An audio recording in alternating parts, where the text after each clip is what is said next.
செல்றதுக்கு current வந்துருச்சு. Current இல்லை, அந்த வயரு அந்த கம்பி கட்டிட்டாங்க. 3PS வந்து கட்டிட்டாங்க. அந்த அங்கே கட்டிகிட்ருக்காங்க. காலையிலேருந்து வேலை நடந்துகிட்ருக்கு.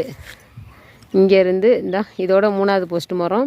அது வரைக்கும் 1 2 3. இங்கேருந்து பார்த்திங்கன்னா இங்கே செல்றதுக்கு வரும். இங்கே நம்ம செல்றதுக்கு வரும். இது இடையில நான் கம்பி தான் ஊண்டணும். பெரிய கம்பி இடையில 2, இங்கே 1 இங்கே 1 2 ஊண்டணும். அதுக்கப்புறம் இங்கேருந்து செல்றதுலேருந்து நான் நடந்து போகிறான் தான் இந்த இடத்துல ஒன்று ஊண்டணும். அப்போ தான் இது இல்லாமல் இருக்கும் அவங்களுக்கு. பாம்பூச்சி ஏதாவது வராமல் இருக்கும். ஏன்னா ஃபுல்லாகவே உங்களுக்கு பார்த்திங்கன்னா வயக்காடு தானே, அதனால் எங்கிட்ட இருந்தனாலும் வரும். கொஞ்சம் ஹெல்ப் பண்ணிங்கன்னா எனக்கு கொஞ்சம் யூஸாக இருக்குங்க. பசங்களுக்கு கரண்ட் இழுத்துடலாம். 7 மந்த்ஸுக்கு மேலே ஆகிடுச்சு. நானும் கரண்ட் இல்லாமல் அட்ஜஸ்ட் பண்ணியாச்சு. 2 பல்பு போட்டு. இதுவே பெரிய ப்ராசஸ். அந்த கரண்ட்டுங்கிறது பெரிய விஷயம். கொஞ்சம் உதவி பண்ணணும்னு கேட்டுக்கிறேன் எல்லாரையுமே. வேலை நடந்துகிட்ருக்கு. ரொம்ப சந்தோஷமாக இருக்குது. அது ரொம்ப ரொம்ப சந்தோஷமாக இருக்குது எனக்கு. அது அவங்க வர வைக்கிறதே பெரிய விஷயம் ஆயிடுச்சு. இந்த கவர்மெண்ட்லேருந்து இந்த கரண்ட் இழுக்கிறதுங்கிறது பெரிய ப்ராசஸ். இதெல்லாம் தேங்க்யூ.